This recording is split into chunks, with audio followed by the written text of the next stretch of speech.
So as you can see, it's a comedy.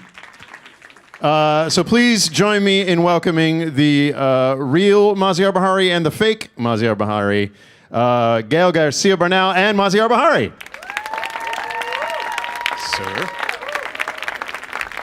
Sir. Have a seat, gentlemen. Okay, first question goes to Maziar. Maziar. Wait, which one's Maziar? I can't tell. It must be this guy with the cinematic good looks. What is it like having your life cinematized? Do you buy it? But the thing is that it's always weird to see your life on the screen, and it usually happens to people like Mahatma Gandhi or Nelson Mandela, people of that stature who are dead. Mm-hmm. So often they're not around to see it. Yeah, exactly. So I'm happy that I'm not dead, but I'm not Gandhi or Mandela, right, unfortunately, nor Jason Jones. So. Well, no one is. But what is it? What is it? Do you feel it's cathartic watching this, or is it absolutely traumatizing watching this? It is, of course, cathartic because I think it's the continuation of the process that started in prison when in my solitary confinement in the interrogation room, I always promised myself that whenever I come out, I'm going to talk about this, not only what happened to me, but what happens to journalists and activists all around the world, including Iran. And even during the worst times of interrogation, I was trying to write the book in my head. And as you remember, as soon as I came out, I wrote a very long Newsweek article. I was just taking mental notes in prison. And then as soon as I came out, I just transcribed it. And people ask me whether it's opening old wounds. Is it opening old wounds? It's not. It's actually healing old wounds. Really? Yeah. This is healing it. I think it's very soothing because I have friends who've gone through similar experience, and they're still very traumatized by the experience because they have kept it to themselves and they do not talk about it. They do not share that experience with others. Right. And has your family seen the movie? Yes. Yeah. They love it. Yeah. They did like it. Yeah. Because I mean, you can tell them, what you went through, but then seeing it on screen and seeing what you went through, does that not drudge up a lot of horrific feelings for them? No, I think they're very proud of the film because I think the film gives a new platform to all of us to talk about the issues that we care about. But also, I think what the film does, I hope that you guys will see the film either tomorrow or from Friday on, that it shows a new image of Iran, a vibrant generation of young Iranians who are trying to be like kids all around the world. I mean, you remember when you were in Iran that, they're normal people, but the way that they're portrayed in the media, especially in Hollywood films, usually it's very black and white, that, they're all act like Ahmadinejad, death to America, death to Israel. They're very angry, but in the first half of the film, you see a totally different, nuanced image of Iran. Yeah, I mean, even Argo, they were the bad guys. The Iranian bad guys. Yes, they were, and Argo was not one of the worst, personification of Iranians. I mean, when you think about like Not Without My Daughter, right, and 24. So. Yeah. And Gael, you've played a lot of real life characters before, actual people, I should say. The Pinochet guy. You played Che twice, I believe. Che Guevara. In case there was another Che you were thinking of. Che Bahari. Yes. What was it? I mean, I'm assuming they weren't on set. No, they were not. What was it like having the person that you were playing being on set saying, "No, I wouldn't do it that way." That's not how I would say. Exactly. Yeah, it kind of seems more daunting, the experience of having the person be there. But I mean, Che Guevara. Come on. I mean, he was there. Mythological. Right. No, of course. Yeah. And it is a bigger weight in that sense of like, everybody has an interpretation of Che Guevara, and everybody has so everybody has an ownership of that character, and anyone can stand up and say that's a lie. No, he would never do that. And Maziar kind of did that a few times during the shoot. Did he? Did No, he- no. Especially with the dancing sequences. I said, no. I Live. wouldn't That's dance not like how that. I would dance. I- He's dancing too yeah, well. Exactly. No, but it was great to. I mean, having Maziar there was. First of all, everything comes from his interpretation of what he went through. I mean, it is a film based on the book, on the memoir. Which the memoir itself, it is not. It is horizontal. It is not vertical. It is not like an account of hour per hour of what he went through.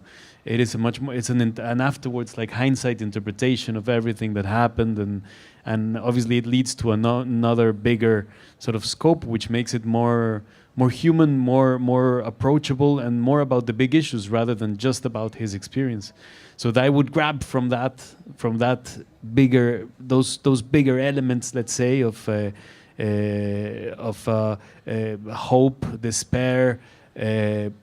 What it means to be tortured, what is torture in a way, what is the relationship, and how did we get to this place, and that I can abstract it from the context itself, but also from even Maziar's experience, and to place it into another, a more kind of into another fable in a way, and that's the one I interpreted because it was also Jon Stewart's interpretation and everything, and.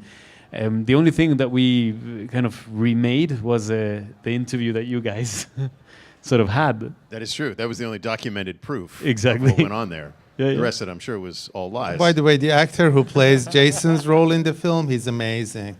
I think he should win an Oscar in the film. His name is Rob Riggle. He's terrific. But you brought up this Jon Stewart guy, who I'd love to meet one day. He's first-time director. What was that like? Because normally first-time directors are terrible. Yeah, no. In the case of John, he's he's very used of working with with a big group of people. He is a natural leader and a very mellow and kind of I don't know. I mean, you have more experience working with him than I do, but No. I know what he's like. I saw yeah. the difference between what he's like running his show and what he's like running his film What set. is the difference? He knows what he's doing on one. This is on the thing. tape, right? But that's the thing with film. Yeah, I mean, you film things and then you see how they're gonna come out. You know, you're not looking for. You're feeling it. It's working. Let's try something else. Let's try something else. Let's do this. Let's do that. And then afterwards, you'll see how it comes together. So I think, I mean, that's one of the amongst the many things that he was sort of introduced to. The first thing that he kind of got from an instant, it was like, okay, I can try out many things, I can change things, and later let's see how it looks. Maybe it's not going to be part of the movie, and that gives a director a strong sense of loneliness, Yes. of not being able to control everything, but also in John's nature there is something about this collaborative effort that he always puts out there, and then he involves people to go through this kind of the story that he wanted to tell. So he was very good at putting us there and taking us into that journey. And also whenever he knew his limitations in terms of, or whenever he had a doubt of any kind, he would approach and ask like, is this okay? Is this kind of working? Or he would see something that seemed strange and he would say, is this normal in a film set and stuff? And he's like, no, actually the building is on fire. Oh, okay. No, yeah, let's put it. You know, I mean, he would be very good at kind of, it's common sense as well. I mean, he's a good director with a lot of common sense. Right. So what I'm hearing, the subtext there is he's a bad director, and you could do whatever you wanted. Good. So we're going to show a little clip, the one that Maziar thinks I'm going to win an Academy Award for. It is the reenactment of Maziar and I's original piece from 2009. That is sometime during the movie when you see this next week or tomorrow or Friday. So there's, you don't have to clap. It's appreciated, but not necessary. So that gives you a little insight into how we do our pieces over there.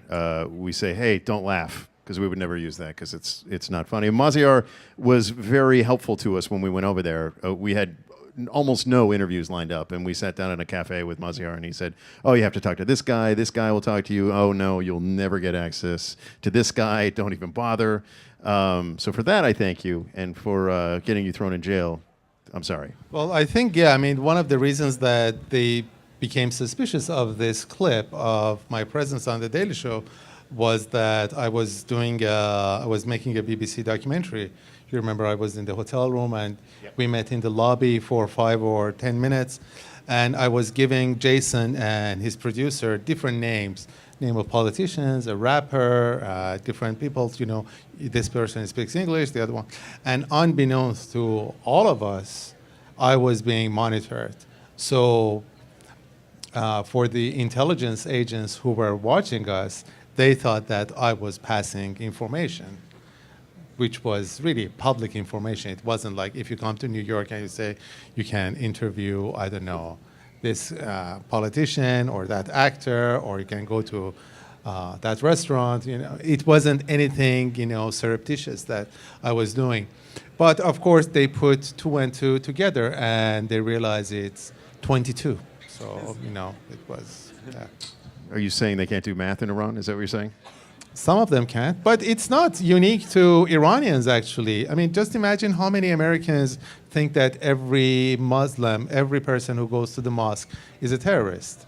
I think that's a lot of Americans. Lots of Americans. Sadly. And among those Americans are FBI agents, CIA agents, police officers. So for the Iranians, for the Iranian intelligence agents who spend most of their time in dark interrogation rooms, beating people, insulting them, lying to them, anyone who has any kind of dealing with foreigners is a spy. So I think ignorance and stupidity, unfortunately, it's universal and eternal in a sense. So we filmed this clip, and then Maziar was jailed 118. Did I say that right? 118 days. And while he was in jail, he was interrogated by this guy who, colloquial noun, is known as Rosewater, and he did something. He did a lot of outrageous things, but one of the most comically outrageous is our next clip that happens in the movie as well. So. I'll answer that question because it's the perfect cover. Cat's out of the bag, folks. I'm a spy. Tell me about those scenes, because a lot of this movie takes place in that interrogation room. What was that like? How long were you in the rooms, and did it actually feel like torture? Well, yeah. I mean, the thing is that, yeah, being caught in I did a film once where I had to be in, we had to shoot like 3 weeks in a car, 4 weeks in a car, only in the car. Every day was going into the car, you know, and everything was being shot there. And I mean, yes, you come to a point where you go like, you get tired of this space and of all the angles that you can get only, you know, and you get frustrated sometimes because you don't have many elements to play with as well. But definitely, I mean, you immediately think, okay, well, I mean, what we're talking about is a film where Maziar was put into solitary confinement, and this is 0.00001% of that experience of being in the same place every day, sort of facing a wall, having your eyes covered. So even from the frustration, we would grab something there to hold on to and to play as well. I mean, and because you're always doing that as an actor, no? Fictitious elements, you're converting them into sort of real kind of emotions in a way. And so we would grab from that, and it was a pretty hard 2 weeks that we were, no, like 2 or 3 weeks, no, yeah. That it was every day there, and having Kim shout at me, and I went out drinking with him. He shouts a lot. He shouts a lot. I got a little sense of what you experienced. So yeah, he was. Some of that shouting was filmed, but most of it was not filmed. Exactly. Even when it was off, when we were not shooting, he would still be shouting. So it was good to keep on character. He likes shouting. He does like to shout. Yes, about nothing. Yeah. Pass me the pistachios. But I think for the people who were involved in the film and for people who go through that experience, it just give them a different perspective. I mean, I've lived most of my life in the West, and I'm used to many comfort that people living in the West they're used to. So, I mean, sometimes when I'm in the subway and it's crowded and if it's hot, I just say, oh my God, it's torture. But having gone through this experience, I don't say, torture in don't use those vain words anymore. anymore? I said, I don't say that anymore, And it's like, oh, this is like prison. No, this is not like prison, really. You have been in prison. So I think it gave all of us a different perspective as well. I think we're going to open it up to a couple questions from you people now, because you're here. So, anyone has a question for either of these two young gentlemen? Thank you all for being here today. Just a two-part question. First, do either of you wish that the interview had never happened? I'm sure you get asked the question all the time, or do you think that maybe it's shined the light of injustice on something that people weren't aware of as much in this country? And secondly, because it was your lives, did Jon Stewart, were you creatively involved in the day-to-day process of making the film, or was he more of an auteur and just consulting you like in a participatory way, or were you all directly involved in the creative process on a day-to-day basis in the making of the film? Thank you. Well, in terms of the interview, I think the interview was quite innocent. I wasn't saying anything that was provocative and... Well, if I can read back an email that you wrote to me. I brought an email chain Yeah, here. but... Because when all this stuff started going down, we were very cautious because, people were dying in the streets and there's nothing really funny about that. So when we were airing the pieces, it was an edit. We were heavy on the edits. We cut a lot of what we shot there. We were there for 10 days and we had a lot of footage and we aired 4 pieces.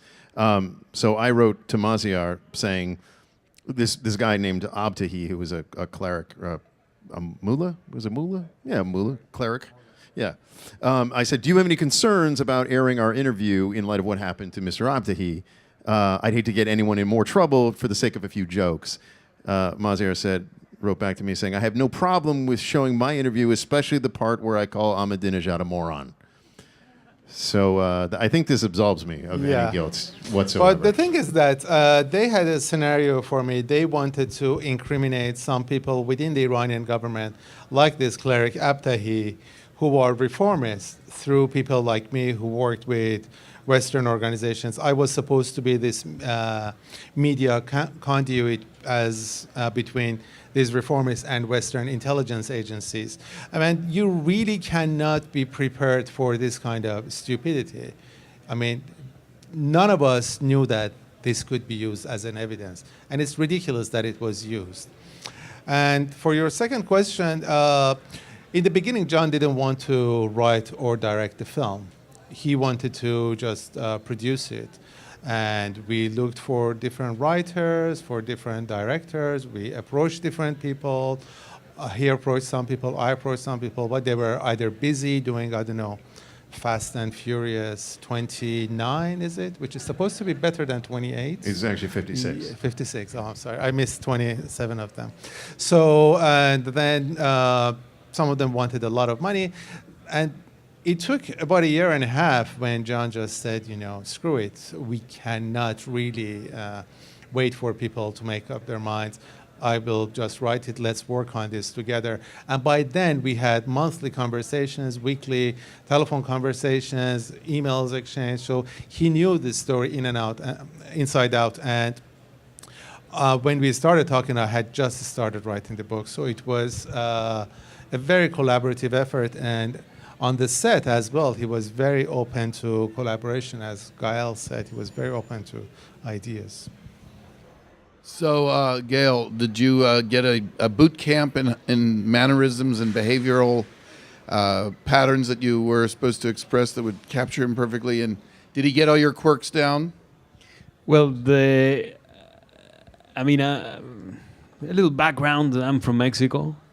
I've never been to Iran.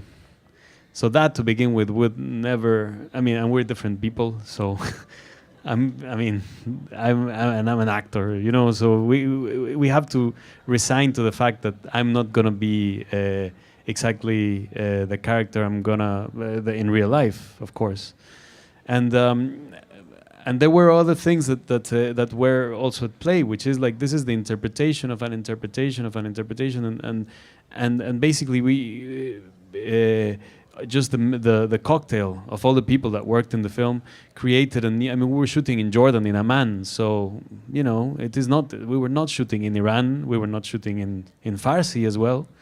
So there were many things that were other tones, other like keynotes, no, that were used in the film. So I would grab from certain things of Maziar, but basically what I would most try to sort of get inspired by or grab from, it was his experience that he put in the book. It sounds biblical, but I went to the book every time. You know, every time in doubt, I went to the book. Like it was like, and every time I improvised in a way also, because there was a lot of room for improvisation and stuff, it would be from the book as well. Like that scene when they offer you to speak with Paola, that you felt a strong sense of gratitude, but in the film it wasn't. But then I ended up saying thank you, just because it came out and it felt like, you know, so certain things it would be a great kind of a background, psychological background and emotional background for the character to grab onto and from there explode. But I tried to get the glasses. The glasses were were kind of, You're still in pretty- character, I see. Exactly.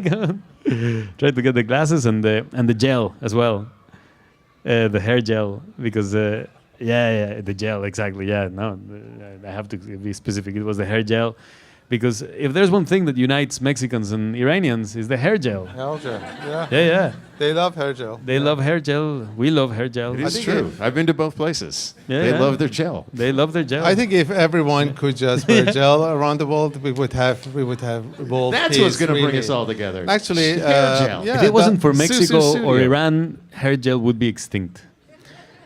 No, So Dalai give Lama us a- is coming yeah. to speak at NYU next week, and he's even using hair gel. Hi, my name is Lucia. I'm an undocumented activist, and just to see the way the film has been played, and the question goes for both of you. Gael, how did you feel the fact that you had to play, and it goes similar to someone who wasn't Mexican? Because I follow a lot of your movies, and you play a lot of Spanish, folks. And then for Maziar, how did you feel that it wasn't someone, it's a Latino person who's playing your character? Well, sorry, when you said Spanish, what? Sorry, Thugs, not did you say? Spanish, Latina. Latino, Or okay. Mexican. You're not playing someone. Yeah. Obviously, Maziar isn't Latino. Okay. so- But does that matter? Does that really matter? No, it doesn't matter. Oh, I'm wondering. okay. I'm wondering does it how did you feel? Yeah. I mean, it is one of those things that if I was, me playing a Finnish person, I would feel like, okay, Finland, whoa. Yes, maybe I don't. A Laponian character. I would have to use a lot of. I would not be able to use hair gel, so that would get me out of my comfort zone, and and I don't know how I would feel. I don't know if I would dare. So no, just doing. Iran and Mexico are the antipodes in sense, almost geographical. No, I think it's Mexico and India more or less, but like. It's very close, no, to India, Iran. Iran, whatever. India, Iran, Mexico, They're all the Argentina, same, yeah. Latino. So in a way, there is a strong connection in many ways. I felt it. You just have to get immersed in the culture in a sense. I've never been to Iran. I would love to go one day. It would be incredible. I would be fascinated to go there. You've been there. I'm not sure you're allowed to go now that you're part of the Zionist conspiracy. Yeah, well, maybe. Gail Garciawicz. We'll go together. But it doesn't feel. I'm an actor in a way, so I'm used to not be able to. The character that they put forward to me is not from. I've never played a character from where I'm from Guadalajara. I'm from Guadalajara, and because Guadalajara is kind of boring for everybody. Nobody does characters from Guadalajara, which I'm like, yeah, some justice to be done there. All the man. cartel leaders live in Guadalajara, don't they? A lot of them live there. Yeah. Yeah. But they're It's not like from the there. safest. I know it's the safest. Oh, they've moved there. They 'cause moved there. The real estate. Because exactly. Live up on the hill. I get it. I've been there. It's the safest place in Mexico because they all live there. No, man, but there is no. I mean, as an actor, there is no difference. Like when you get to play an astronaut, or a doctor.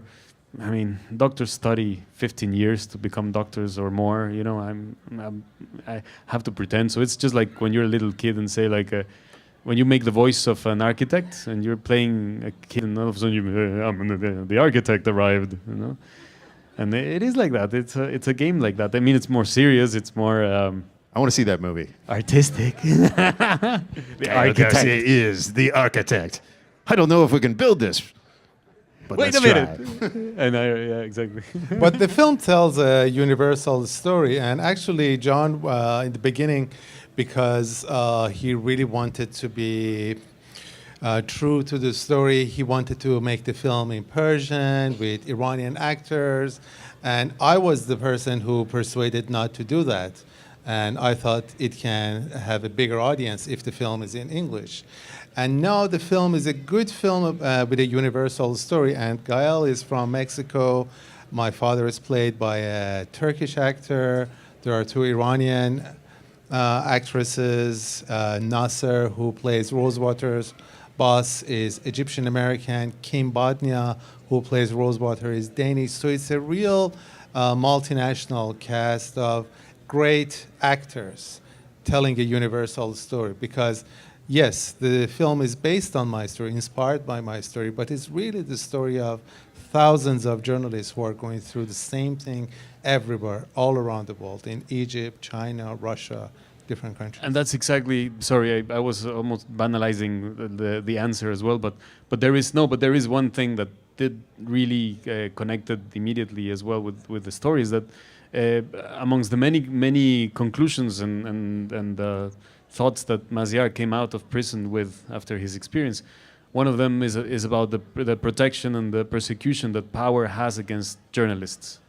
And that definitely hits home very strongly. I mean, in Mexico, but let's not put a Latino term. Like Mexico in particular is one of the most dangerous places for journalists, and that is something that I completely understand the necessity of and how to shine the light into this issue, because without journalists, there's very few stories are going to be told about all these people and about all the injustices that go on in a place like Mexico or anywhere in the world.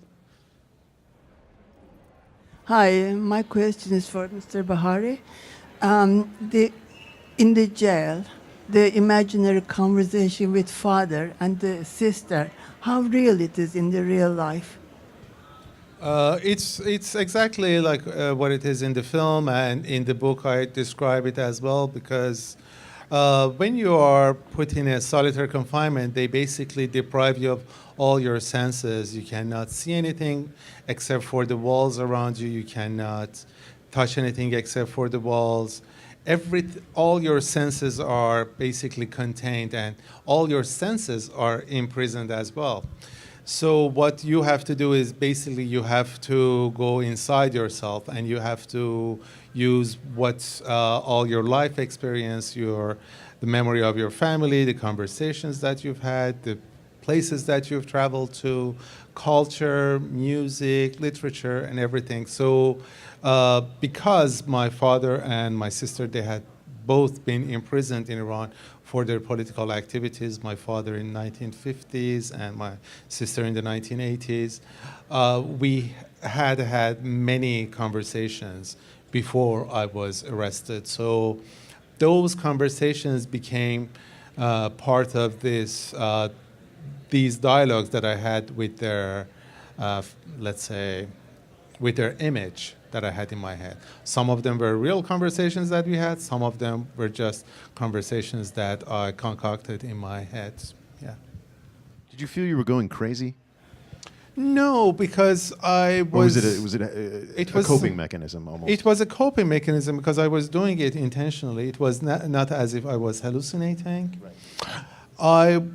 I never went crazy, but I became somehow a few times suicidal because you feel alone, and you can have these imaginary conversations and you can go through all the films and the books you read, but still you know that you're surrounded by these walls. How close did you come in terms of? It was just maybe Was that a passing thought, or was it? passing thought for a few seconds, really. Yeah, as you see in the film, it wasn't anything that I never tried anything. No, because I knew I had made up my mind that I was coming out and I was going to do these kind of things. I was going to write a book, an article, talk about it. So I had a sense of mission even inside prison. Rather than this being a period at the end of a sentence in a way, I'm just wondering if either of you or any of you have a suggestion of which organization or a couple organizations that you think it would make sense for people who are here to log on to support in order to push this conversation further and to be supportive of our journalists' safety as well as to be supportive of being on the right side of history. If any of you have a favorite. Well, there are many organizations that you can be involved in. Committee to Protect Journalists is one of them, which is based in New York. We have an organization for Iranian journalists called Journalism is Not a Crime.me, M-E. And there is Reporters Sans Frontières, which is also international. There is Index on Censorship, and there are many, many organizations. And I think, pardon? Article 19, yes, there are, Amnesty International, Human Rights Watch, they all help journalists. But I think it's very important to just appreciate what many journalists are going through these days, that, this is a very difficult time in journalism history when many big organizations, they are cutting their budgets, they cannot send their correspondents to places like Syria or Iraq, which they used to do that prior to the 1990s maybe. And these days, freelancers are replacing those professional journalists. They do not have the protections that these big organizations provide them. I was very lucky that I had Newsweek, BBC, Channel 4, many other organizations supporting me, and they staged an amazing campaign for me in order to get me out. Many journalists do not have that support, so I think we should really appreciate the work of those journalists. I think another, and this, I mean, not mentioning organizations, but something that the film points out at the end is that is something that Maziar suffered, went through, and came out realizing, and actually I've had the opportunity to understand that in a way by doing this film, that placing the question on saying that solitary confinement is torture, is a way of torture, and it's something that's systematically practiced all over the world, even in the most sophisticated democracies. In this country. Yeah, this country and everywhere. I mean, it happens everywhere, and it is a very. It is meant to be for correction, no, but the fact that it exists, it can also be used to torture someone and to make someone guilty, and it's a very effective way of torture. It is depriving people from their senses. It is depriving people from any hope whatsoever, and they will admit to anything. So it is not just process in a way for people that are in that situation, and that is something that it's I mean, we're talking about it now, and it's commonly practiced everywhere, and it's not even. I mean, I think I hope that in a few years' time we will be very surprised at how the hell was this still going on, this common practice of solitary confinement as a way to reform or punish or kind of, because it is used as torture. It is used in that sense. We're good. Okay, that's unfortunately all the time we have. These guys are busy and have to do things. I'll stay here all day and take your questions. But I want to thank Gael, Garcia, Bernal, and Maziar Bahari for stopping by. And who cares, man? participating in this great film, written and directed for the screen by Mr. Jon Stewart. Go out and see it Friday, right? Friday in theaters, somewhat everywhere? Everywhere. Everywhere. Go look for it. It's a good movie.